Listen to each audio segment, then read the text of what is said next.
लातूर जिल्ह्यात पोलिसांच्या कारवाईने पानटपऱ्यांना टाळे, सुपारी शौकीनांना एका कॉलवर गुटखा तंबाखू घरपोच।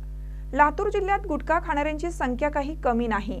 आता गेल्या 2 दिवसापासून पोलीस प्रशासनाने कारवाईचा बडगा उगारल्याने शहरातील पानटपऱ्यांना टाळे दिसत आहे। त्यामुळे सुपारी शौकीन आपल्या तलफेला मुरड घालतात असं नाही, उलट एका कॉलवर गुटखा व सुगंधित तंबाखू ही घरपोच मिळत आहे। आता एवढी सेवा म्हटल्यावर 4 पैसे अधिकचे गेले तर त्याचे दुःख कोणाला। ऑगस्ट महिन्यातही गुटखा व सुगंधित तंबाखू विक्रीवर बंदी घालण्यात आली होती।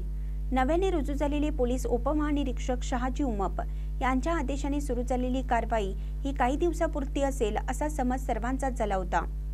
मात्र त्यांनी जोपर्यंत नियमाची अंमलबजावणी होत नाही तोपर्यंत कारवाई करण्याचे आदेश दिले आहेत। पोलीस अधीक्षक सोमय मुंडे यांच्या मार्गदर्शनाखाली स्थानिक गुन्हे शाखेसह सर्व पोलीस ठाणे स्तरावर पथकेही नेमण्यात आली आहेत।